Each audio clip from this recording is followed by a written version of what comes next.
White women are upset at me because I keep pointing out the fact that they chose being white over being right. So sit down, you DEI hires, and let me talk to you. Your people, in fact, are the ones who receive most welfare and help and aid and government help. You and your people, not mine.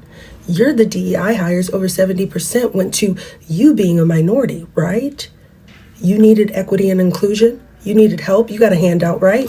Welfare mom is what you hold in your people. But somehow you allowed the world to paint that narrative about my people. So let's chat. You kept my people out of the women's suffrage movement. We'll put a pin in that. You let your husbands wreak havoc because you were able to hold that whiteness so close and hide behind and pretend to be docile and let people infantilize you even though you were fucked up. You are the parents of the Klan members. You raised the people who hung my people from trees. They came from your womb. So those days are over. We're done with that. We're done pretending like you didn't have a hand in it. You did. And now you're being called out on it. So keep commenting in my comments because I have so much to say. First of all, I didn't say that only white people benefit from welfare. I said most people that benefit from welfare are white. Among the population that received welfare, 43% are white. The biggest chunk of welfare recipients are non-Hispanic whites. Hispanics make up 28% of all welfare recipients, followed by non-Hispanic blacks at 23%. Meanwhile, other ethnicities like Asian Americans and Native Americans account for 8% of all recipients. 43% are whites. That's most. Most of the recipients of welfare in the United States are white. So just remember when y'all are voting against programs like welfare, remember those little white children that you're so pro-life about? Just remember those are the kids you're going to be cutting off from benefits. Just saying, bye. It seems that people are still believing that lie about welfare queens from the Reagan administration. Well, I looked up some information, which anybody can, but I got you, don't worry about it, about these government assistance programs that this current administration is thinking of getting rid of. Check this out. So 56% of white people are on government assistance, meaning Social Security, SNAP, Medicare, Medicaid, welfare, unemployment. That's a big percentage. 44% are on Medicaid, 45% are on SNAP. 7.2 million families with children are receiving government assistance. Housing assistance, 40%. Okay. Those tax credits in 2017, because of Obama, reduced white child poverty by 7%, and for black children, 20%. White people had the highest share lifted out of poverty by government safety net programs, 44%. You're kicking your own ass. Just because they look like you doesn't mean that they're for you. Wake up. Okay, so I think this is going to be my last time commenting on this TikTok. But, I just had to address your comment, okay? I am not the representative of the African American community, but as a person within this community, let me highlight a couple things for you, okay? You know what? I don't know an African American person who loves being in the ghetto. I don't know an African American person that loves being on food stamps and having to recertify every 6 months. I don't know a black person who loves the fact that their children go to school in the ghetto where you have not enough adequate resources to educate your children. I don't know a black person that loves waiting on unemployment. Hello brothers and sisters, welcome back to the channel. I'm hoping that you're doing great from whatever you watching me from. I'm your host and presenter Generic Stories. There's something that I want to talk about. You see, the United States or the white Americans have this notion that black people heavily depend on, all this welfare and all this government support that, comes from the government. And they believe that black people don't work hard and that they depend on, all this help. And so they tell black people to pull themselves by the bootstraps. But you understand that what happened in the year 2025 and still going on still keeps on exposing the group of people that usually have depended on you know, all this welfare. And this brings us to what we call the concept, which is called historical framing and mythology of self-reliance. Now, a major reason as to why many white Americans remain in denial about their reliance on welfare is the deep cultural mythology of, of their self-reliance that has been carefully constructed over centuries. From the frontier, narrative to the pull yourselves by the bootstraps ideal, whiteness in America has been symbolically tied to independence, hard work, and moral discipline. So this mythology was never neutral because it was created alongside slavery, alongside settler colonialism, and state-sponsored land theft, all of which materially benefited white populations while being erased from the popular story of success. Now, because these advantages were embedded into law and policy, often invisibly, they are not recognized as welfare, but instead as deserved outcomes. Right? That's how the system has. The system gives white people welfare, quotes and quotes, and now to them it is deservingly, and to black people, they are welfare queens and kings, and that's how the black people were usually called. But as the results showed, the structure which was embedded in racism fell, and everyone got to see the truth, right? So brothers and sisters, I want us to watch this video. I'm gonna be back, and then we are going to talk about this. So watch the video, I'll be back. Look, this comment, okay? It ain't getting old. It's been old. It's dead. You know what I'm saying? It's been in the grave. Like, for 400 years, it's been in the grave. They use this comment to deflate black people's excellence all the time. You can literally be like, oh my God, my child just got into Harvard, full scholarship. And white people will hit your ass with, ain't y'all the number one people on welfare? Ain't y'all the number one people on welfare? No, Todd. We're talking about my child getting into Harvard. It's like they got to hit that fucking list. I swear to God. They got to hit that list. They got to hit that list every day. If they don't hit that list, their life ain't right that day. I swear to God. When they talking to you, you could be like, I decided to go and put money down on my dream home today. White people, how many baby daddies you got?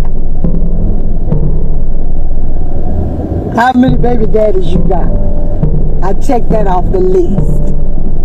So I want to address this comment. And we're going to do so by pulling information from The Color of Welfare by Jill Quadagno and American Apartheid by Douglas Massey and Nancy Denton. White America used to be very much in favor of welfare, especially when they were the only ones who benefited from it. So when we think about food allowances and cash allowances, those were originally put into place in the 1935 Social Security Act. It was called the Aid to Families with Dependent Children. Now, the Social Security Act deliberately excluded certain classes of people from being able to get benefits. And among those, it excluded non-whites by adding the clause, domestic servants and agricultural workers could not get benefits. It added a clause where the states could determine if people in those positions deserved those benefits or not. Now, this language was added because the Dixiecrats of the South had said that they would rather all their people starve than allow any African Americans to get benefits off this act. Now, up until the Civil Rights Act, only whites then were really gaining the benefits of these things. And we saw that the government supported the position that women should be able to stay at home and raise their children. In fact, it was readily believed and accepted that women should not be punished if their husbands died or abandoned them, that they should be able to stay home and raise their children because that was their right, that the children shouldn't suffer and that they would do better if the mother was at home and had a full income and had food and housing and everything provided for her. But the 1960s Civil Rights Acts changed that and made these benefits available to everyone. And suddenly, the messaging changed. So starting in the 1970s, we start seeing, oh, we're building a nation of entitlement, a nation of people who think that they deserve things. And this is a complete flip-flop from earlier messaging. This is why when we changed it in the 90s under Clinton for TANF, we changed the way that it was written to force women to work, which then actually hurts the amount of benefits that they can get. But that wasn't all. Whites were also in favor of like housing allotments and other things until other people started to get them. Between the 1930s and 1970s, about $120 billion were made available to housing projects. Only 2% of those were given to non-whites. In this period of time, banks segregated neighborhoods and would not give loans to people of color. In fact, looking at the way that banking practices worked, they created a process called redlining, where they would not loan money to people who lived in certain neighborhoods, and you can take a wild guess at who those people were. This meant that whites were able to escape poverty while other groups were not. And as poverty compounded, so did the consequences of poverty. Jobs left those neighborhoods, crime increased, health problems increased. But the people living in those poorer neighborhoods could not get loans to fix it. And these practices still continue today. Wells Fargo just settled a lawsuit where they were found to have been giving higher interest rate loans to people of color compared to equally stratified white American buyers. This means that whites could still escape poverty. But at the end of the day, the middle class was built by welfare programs, the white middle class. Better not see a motherfucking MAGA signing up for gift donations or food donations or any kind of fucking charitable help during the holidays because they punched themselves in the face. Y'all should be lucky your kids are even getting fucking Halloween candy since y'all caused the prices to go up. You can say, oh, Democrats are the party of love and helping the neighbors. I'm independent, bitch. And I usually see both sides, but I don't see yours. And you better not ask for any fucking help. And if they do, I hope they get turned down. Make them explain to their kids what they caused. Because it's not just their families they caused it for. Why don't you call your daddy or reach out on an email thread that you get 35 of a day and ask for some help. Mr. Trump, we can't buy food for Thanksgiving. Please help us. I'm sure he'll invite you to a party at his ballroom. Y'all are going to be like the beggars on Game of Thrones, like reaching out, holding their hands out for the queen to give them shit. And guess who Trump is? He's fucking Cersei. Facts. In 1935, Social Security was invented by Franklin D. Roosevelt. 85 to 90% of black families were excluded because they excluded major categories for workmanship in agriculture and domestic, and that's what black families made up of.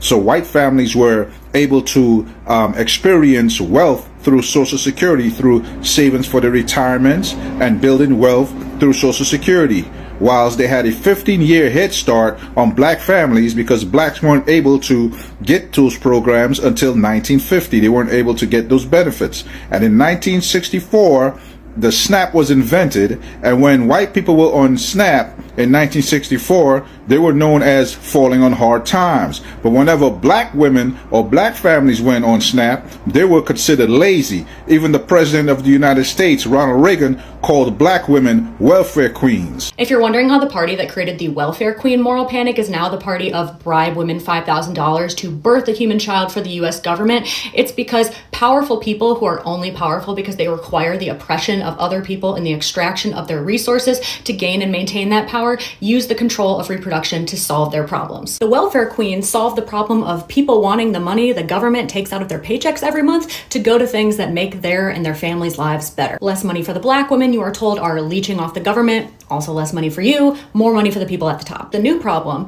is women have been withholding their unpaid labor in the form of marriage and motherhood from men at such a severe rate it is collapsing the society that they built and that they rely on to be powerful. Primarily white women. These people were not sitting around a table imagining giving medals of motherhood to black women that had 6 or more children. The push to take away our reproductive rights to get people to have more babies is about white women. And this push to control our reproductive rights will harm all women, especially black women who are the most vulnerable, women of color. But white women have started doing this thing where we're like, it's not about us, like we'll be fine, we gotta focus on the, it's about you, babe.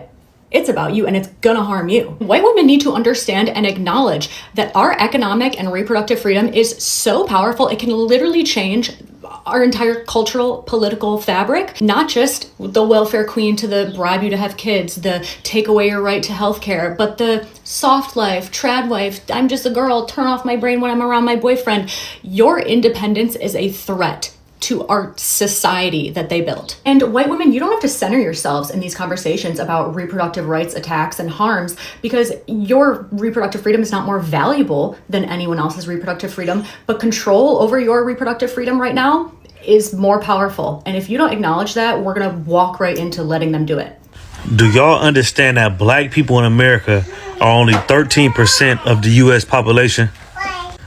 So that means if every black person in America, outside of their brothers and sisters that's in prison, was to get on welfare, it still wouldn't be more than whites, because white people are a majority of the population of America.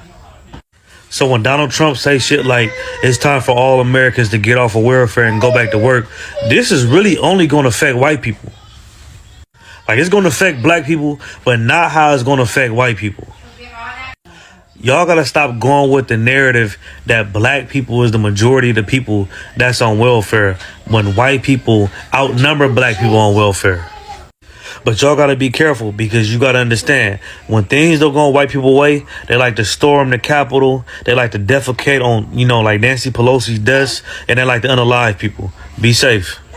People frequently claim that immigrants and poor black families are living off the system. They're on welfare. They're mooching. But here is the truth. The majority of people on public assistance in the United States of America are white, and most of them have jobs. They just don't make enough money to survive without a little bit more, because wages are low, rent is high, a lot of jobs don't come with benefits anymore. You can't have a job without a cell phone. You can't even find a job without the internet. But it's not poor people who are eating up the most dollars in public assistance. Nope, it's the middle class. It's people who can take mortgage deductions, and of course corporations cashing in on subsidies. But nobody calls that a handout. SNAP, Medicaid, housing assistance, those aren't loopholes to help billionaires save some more money and line their pockets so that they can get more yachts or whatever they do with it. They're lifelines for millions of people. And here's the kicker. Those programs keep all of us safer and more stable. If you're mad that someone's getting help, maybe just look at why they need it, not just who they are. Think about this.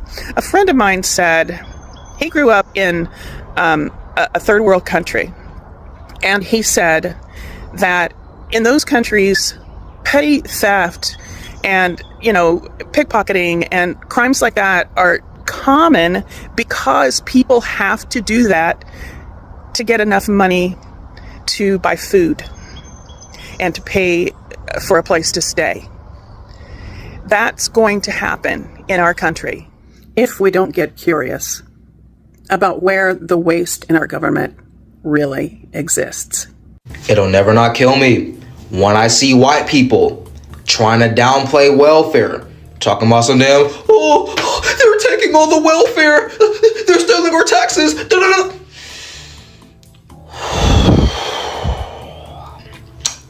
My brother in Christ, the white middle class became the white middle class because of FDR's New Deal policies, welfare policies. You are quite literally in the position that you are at right now. You have these mantles that you uphold because of welfare. Oh my God, like it is absurd. It is absurd. It is infuriating. It's infuriating. Like, nigga, you literally became middle class because of FDR. Because of his fucking policies. Because of welfare policies. What the fuck are you talking about? And guess what? Guess what? You know what the gag is? Who didn't get access to said policies? I want you to take a wild guess. Who didn't get access to these policies, to these welfare policies, and who did? Who? Yes, Negroes and other people of color. Y'all the only ones who got. Y'all the only ones who were able to get these welfare policies, these New Deal policies, FDR policies. That's why you became middle class. That's why the white middle class exists to this day. So brothers and sisters, welcome back to the channel. I'm hoping that you're doing great from wherever you're watching me from. Now, the welfare in the United States has been aggressively racialized since the least in the mid-20th century because due to the political rhetoric, especially during the Reagan era, which was portrayed which welfare recipients were portrayed as lazy, criminal, and overwhelmingly black, even when data consistently showed that white Americans made up the largest numerical share of beneficiaries. This racial coding was reinforced through media imagery, political speeches, and policy debates that intentionally separated deserving recipients, often white, elderly, rural, or suburban, from undeserving ones, often portrayed as black or and urban. So programs that disproportionately benefit white Americans, such as Social Security, Medicare, farm subsidies, mortgage, interest deductions, unemployment, insurance, and disaster relief, all these are rarely labeled as welfare, but we know deep down that these are welfare that these people depend on. And so you see the play that is here, right? So, meanwhile, programs associated with Black Americans like TNF or food assistance are stigmatized. This selective labeling allows white Americans to depend heavily on state while simultaneously denying that such dependence exists. Another key factor in this denial is the distinction between structural welfare and visible welfare. We have a structural welfare, and the structural welfare is the welfare that white people usually got. The visible welfare is the welfare that at least now everyone got. We talk about equitability. So structural welfare includes policies like tax breaks, bailouts, subsidies, loans, and zoning protections, inheritance laws, and government-backed mortgages. So mechanisms that overwhelmingly benefit white households due to historic access to property, capital, and political power. Understand that these forms of welfare are embedded into the economy itself and therefore appear invisible or neutral. At the same time, in contrast, visible welfares such as food stamps or cash assistance is easier to stigmatize because it is more public, identifiable, and bureaucratically targeted. Since Black Americans were historically excluded, they were historically, excluded from structural welfare programs. Their most wealth-building years, the interaction with the state were more likely to be through visible welfare systems. This imbalance reinforces the illusion that Black Americans are dependent while white Americans are not, even though the scale of structural welfare flowing to white communities is far larger and more consequential. So that's how all this goes. And you also need to understand that this denial also functions as a psychological defense mechanism. Understand that accepting that white Americans rely heavily on welfare will require confronting uncomfortable truths about an underadvantaged racial hierarchy and the role of the state in producing white prosperity. For many, this threatens a deeply held moral identity that requires success within an individual effort. So, cognitive dissonance sets in. If one believes they earned everything through hard work, because people say that, evidence of system support must be rejected or minimized. So this is why welfare is often redefined when it benefits white people. Recasts as earned benefits, insurance, or investments, while similar support for Black Americans is framed as charity or dependency. So denial becomes a way to preserve self-esteem and moral innocence in a system that has never been neutral. Also, another thing that I want to address is that white welfare dependence is especially pronounced in rural America, yet it remains largely invisible in national disclosure. Many predominantly white rural communities rely heavily on federal assistance through agricultural subsidies, disability payments, veteran benefits, public hospitals, subsidized utilities, and emergency relief. So in some regions, government transfers make up a significant portion of local income. However, because these communities are framed as heartland America rather than inner city America, their dependence is normalized rather than stigmatized. So the language used to describe the emphasis hardship. So decline and deservingness, not moral failure. This geographic and cultural framing allows white Americans to receive extensive welfare support while maintaining the belief that welfare dependency is a problem belonging to someone else, specifically Black Americans, right?